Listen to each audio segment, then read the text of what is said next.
नमस्कार मित्रों, मैं आपका ज्योतिष मित्र ओम बाबू शर्मा। ओम एस्ट्रो चैनल में आपका हार्दिक अभिनंदन करता हूं। साथियों, राशि परिवर्तन की जो श्रृंखला है उसमें गुरु राहु केतु की श्रृंखला इस समय चल रही है। आज हम मकर राशि पर केतु के राशि परिवर्तन प्रभाव के बारे में बात करेंगे। राहु के राशि परिवर्तन पर हम वीडियो बना चुके हैं। मकर राशि जिनके लग्न में 10 अंक लिखे हों, यानी जो काल पुरुष की कुंडली है उसका जो पहला घर होता है उसमें पहले घर में जहां 10 की गिनती लिखी है, या फिर जहां चंद्रमा बैठे हैं और 10 का अंक लिखा है, ऐसी कुंडली मकर राशि या मकर लग्न वालों की कहलाती है। ये शनि की राशि है। इस राशि के जो स्वामी हैं हमारे शनिदेव हैं, न्याय के देवता, अनुशासन के देवता, दंडाधिकारी। वर्तमान गोचर जो चल रहा है इसमें अभी राहु और केतु कन्या में और कुंभ में गोचर कर रहे हैं, यानी मीन में राहु हैं और कन्या में केतु हैं। लेकिन 18 मई से ये परिवर्तन हो जाएगा और राहु देव पहुंच जाएंगे कुंभ में और केतु आ जाएंगे सिंह में। सिंह राशि मकर राशि वालों की जो कुंडली है उसमें 8th हाउस में पड़ती है, अष्टम घर जिसको हम बोलते हैं। वहां केतु विराजमान हो रहे हैं और यहाँ जो इस घर के जो मालिक हैं, जो स्वामी हैं, वो सूर्यदेव हैं। केतु को कुजवत कहा जाता है, मंगल के समान व्यवहार बताया गया है।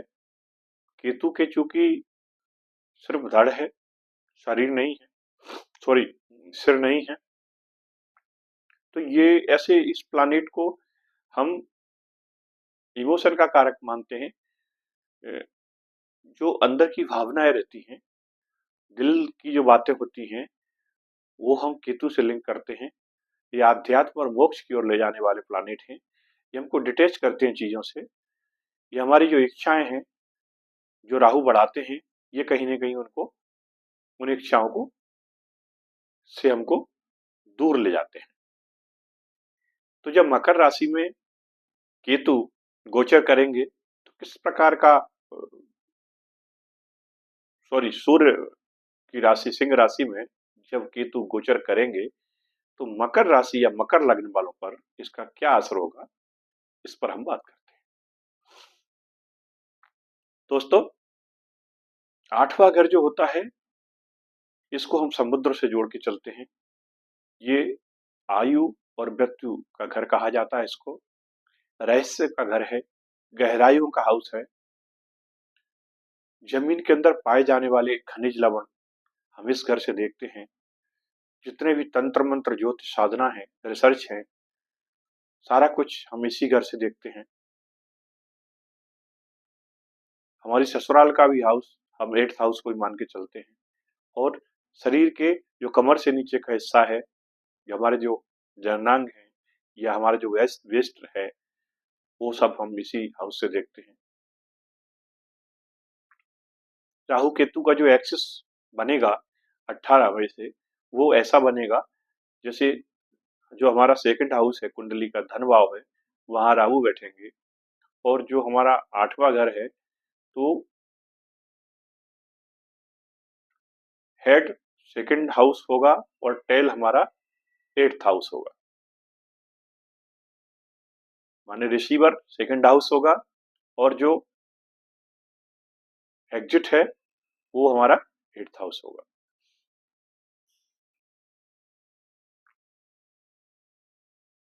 जो लोग रिसर्च फील्ड में हैं या जो माइंस से रिलेटेड काम करते हैं, गोल्ड से रिलेटेड काम करते हैं, उनके लिए ये बहुत अच्छा समय है।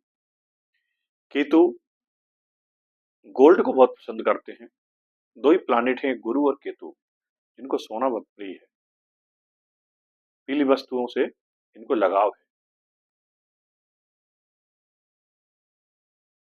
तो कोई न कोई हमारी जमा पूंजी या जमा धन या इंश्योरेंस पॉलिसी कोई मैच्योर हो जाए या ससुराल से कोई धन मिल जाए या हमारा आईटीआर इंटरकम टीडीएस वगैरह का पैसा है वो हमारे पास आ जाए, कोई पॉलिसी मैच्योर हो जाए वगैरह वगैरह। इस तरह का जो हमारा पैसा है जो काफी दिनों से कहीं रुका हुआ है और जो हमारी नजर में नहीं है और सडन हमको प्राप्त हो सकता है। दूसरा, ये जो हाउस है ये ट्रांसफॉर्मेशन का भी हाउस है। जो 8वां घर होता है ये ट्रांसफॉर्मेशन का घर होता है। तो केतु जब यहाँ बैठेंगे और यहाँ से 7वीं दृष्टि डालेंगे हमारे फैमिली हाउस पर, 9वीं दृष्टि डालेंगे हमारे 4th हाउस पर, तो कहीं ना कहीं ट्रांसफॉर्मेशन भी देंगे, स्थानांतरण भी कराएंगे। हो सकता है वो नौकरी में प्रमोशन के बाद हो सकता है वो कोई धर्म यात्रा हो या कोई रिसर्च या किसी डेलीगेशन में जाने का मौका मिले और विदेश यात्रा हो। इस तरह के मौके मकर राशि वालों को निश्चित तौर से इस 18 माह के ड्यूरेशन में मिलेंगे। राहु और केतु का जो गोचर होता है एक राशि में 18 महीने का होता है दोस्तों। तो एक राशि में जब ये आते हैं 18 वर्ष बाद आते हैं, जब पूरी जीवन चक्र तय करते हैं 12 राशियों का जो एक परिक्रमा है कंप्लीट करके जब पहुंचते हैं तो 18 वर्ष बाद उस राशि पर दोबारा पहुंच पाते हैं। तो आप ऐसे मान के चलिए कि जो सिंह राशि में आए हैं केतु 18 वर्ष बाद आए। जो भी आपका ऐसा धन था या जो कोई ऐसी प्रॉपर्टी थी मान लीजिए जो बिक नहीं रही थी और आप उसको बेचना चाह रहे थे तो अब बिक जाएगी। किन्हीं पारिवारिक जिम्मेदारियों की वजह से यदि आपसे आपका पैतृक निवास नहीं छूट रहा था, इस दौरान ये काम हो जाएगा। बहुत समय से कहीं एक स्थान पर जमे हुए थे, जॉब कर रहे थे, ट्रांसफर नहीं हो रहा था या ट्रांसफर के लिए आप प्रयास कर रहे थे और नहीं हो पा रहा था, तो अब हो जाएगा।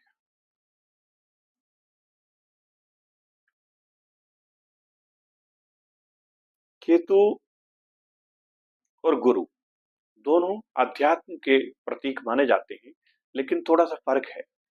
गुरु का जो ज्ञान होता है ना, उस ज्ञान से कई बार हमको थोड़ा ईगो और एटीट्यूड आता है, एक दम आता है व्यक्ति के अंदर। आप कितने भी संतों को देखना, धर्माचार्यों को देखना, टीचर्स को देखना,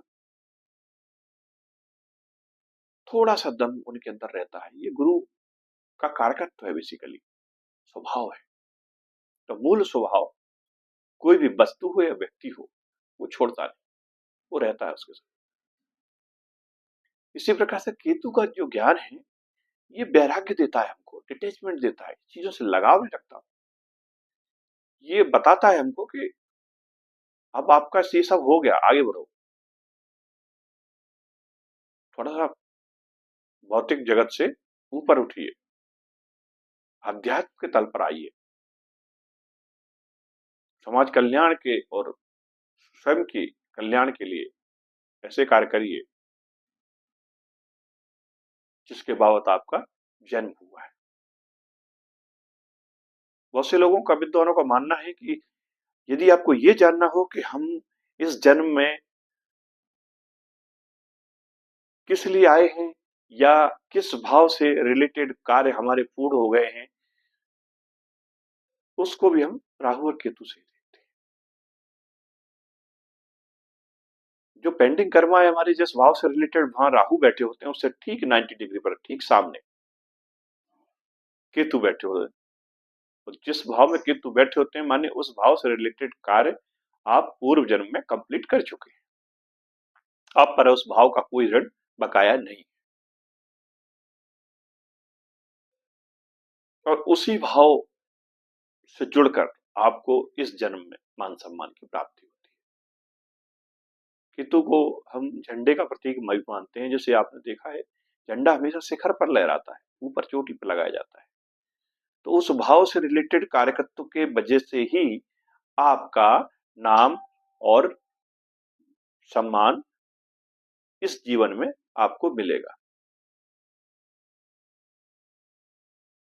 ये चीज हम केतु से देखते हैं। ससुराल से यदि आपके संबंध बिगड़ गए थे, तो इस ड्यूरेशन में ऐसे मौके आएंगे कि आपके संबंध वहां से बेहतर हो जाए, बशर्ते कि आपकी कुंडली में केतु मित्र राशि में या अच्छे होना चाहिए। यदि किसी के केतु खराब हैं या अच्छे हैं, ये अगर जानना हो तो आप कैसे जानोगे? केतु बेसिकली हमारा पास्ट है, आप यूं मान के चलिए। और यदि कोई व्यक्ति बात बात पर गालियां देता है, झूठ बोलता है और अपने अतीत की यही बातें करता रहता है, बार बार अतीत को देखकर सुखों की बात करके दुखी होता है, आप समझ लीजिए इसके केतु खराब हो रहे हैं। यदि आप रास्ता चल रहे हैं और आपको कोई कुत्ता काट लेता है, केतु खराब है। आपके पुत्र आपकी बात नहीं मान रहा है, आपके दामाद आपकी बात नहीं मानते हैं या उनसे आपकी नहीं बनती है, समझिए केतु खराब है। बेड वेटिंग हो रही है, बिस्तर में पेशाब निकल छूट रही है, केतु खराब है। स्किन एलर्जी हो रही है, केतु गड़बड़ है। कोई दवा बार बार रिएक्शन कर रही है, केतु गड़बड़ है। ये सिम्टम्स होते हैं केतु को पहचानने के, बिना कुंडली देखे। अब बात आती है ठीक कैसे करें? तो गणेश भगवान या कार्तिकेय, ये केतु को मित्र है, या यूं कह लो कि इनकी पूजा से केतु बहुत प्रसन्न होते हैं। तो आप गणेश जी की पूजा करिए, गाय को की सेवा करिए, गाय को हरी घास खिलाइए, पालक खिलाइए, मेथी खिलाइए, ग्रीन कलर की घास गाय को खिलाइए। और काले कलर का कुत्ता है, उसको दूध रोटी खिलाइए आप। या फिर गली में आवारा कुत्ते जो घूमते हैं, जिनका कोई स्वामी नहीं होता है, जिनके गले में किसी का पट्टा नहीं होता है, ऐसे कुत्तों की सेवा करने से भी केतु प्रसन्न होते हैं। कान में यदि आप सोना धारण करते हैं, कान छिदा के सोना पहनते हैं, तो भी केतु ठीक हो जाते हैं।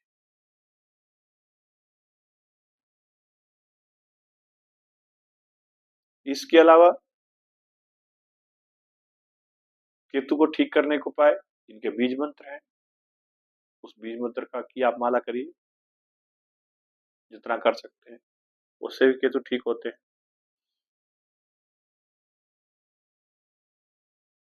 केतु को 8वें घर में और 9वें घर में अच्छा माना जाता है, उच्च का माना जाता है, यानी वृश्चिक राशि और धनु राशि में उच्च का प्रभाव देते हैं। फलदीपिका में कहा तो इतना भी गया है कि 9th हाउस में बैठे हुए केतु और व्यक्ति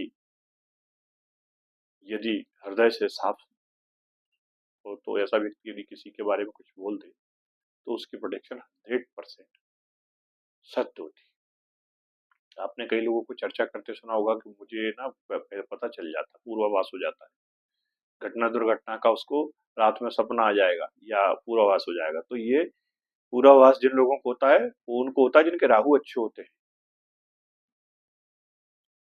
इसी प्रकार से जिनकी कहते हैं ना, उसकी वाणी बहुत खतरनाक है, बड़ा बोलता है, बिल्कुल सच हो जाता है, ये केतु है, 9th हाउस का केतु।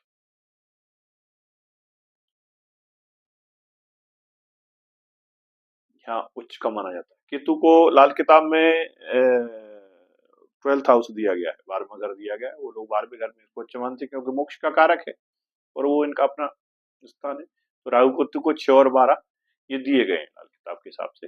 वैदिक में इनको कोई घर तो अलॉट नहीं किया है, लेकिन उच्च और नीच का कहा जाता है कि मिथुन के राहु और धनु के केतु ये बहुत अच्छे होते हैं।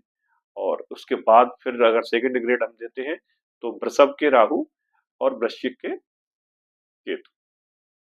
तो अभी जो वर्तमान गोचर हमारा बनने जा रहा है 18 मई से, ये वृषभ के राहु और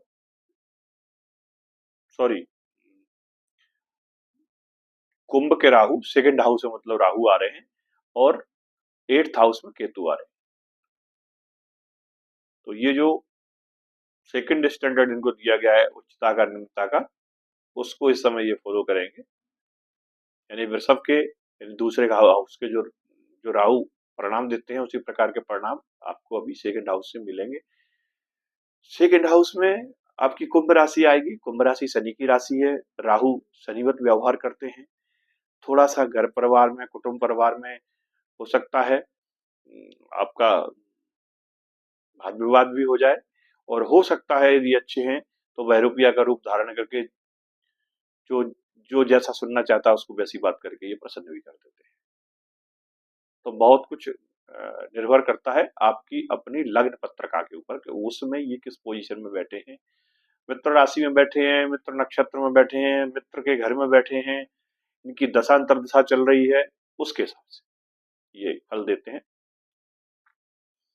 तो प्रिय मकर राशि वालों, उम्मीद करता हूं केतु के महापरिवर्तन से आपको क्या बेनिफिट मिलने वाले हैं आप समझ गए होंगे। फिर भी एक बार मैं और ब्रीफ कर देता हूं कि 8th हाउस में आपका जो केतु का गोचर है वो 8वें घर से आपकी पत्रिका से यहाँ से 5वीं दृष्टि ये 12th हाउस पर डालेंगे, 7वीं दृष्टि सेकंड हाउस पर डालेंगे और 9वीं दृष्टि आपके 4th हाउस पर डालेंगे। यानी कि आपके विदेश भाव को, आपके फैमिली कुटुंब के भाव को और आपके घर के भाव को, इनको ये इम्पैक्ट करेंगे, प्रभावित करेंगे। माता के स्वास्थ्य का ख्याल रखें। माता जी से दूर आपको ले जा सकते हैं या आपसे माता जी को दूर कर सकते हैं, दोनों ही चीजें। यदि एजेड हैं, उम्र ज्यादा है और स्वास्थ्य उनका खराब है तो सेवा करें उनकी, क्योंकि ये समय बिछुड़ने का भी हो सकता है। और दूसरा जो है आपका जो नेटिव पैलेस है, घर है, वहां से भी आप दूर जा सकते हैं, ये भी देखने को मिलता है।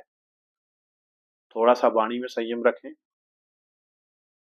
अदरवाइज ससुराल से या परिवार के लोगों से आपका बिगाड़ खाता हो सकता है। क्योंकि इनकी दृष्टि 12th हाउस पर है। 12th हाउस जेल का भी घर है, 12th हाउस अनाथ आश्रम का भी है, 12th हाउस मेडिकल का भी है। तो यहाँ से भी कहीं आपकी कनेक्टिविटी इस समय बना सकते हैं। तो अपने स्वास्थ्य का ख्याल रखें, लड़ाई झगड़ों से बचें, वाणी पर नियंत्रण रखें। मेरी आपको यही राय है दोस्तों, यही मेरी सलाह है। गणेश भगवान की आराधना करें, केतु आपका कल्याण करेंगे। धन्यवाद दोस्तों, मिलते हैं फिर अगले वीडियो में। नमस्कार।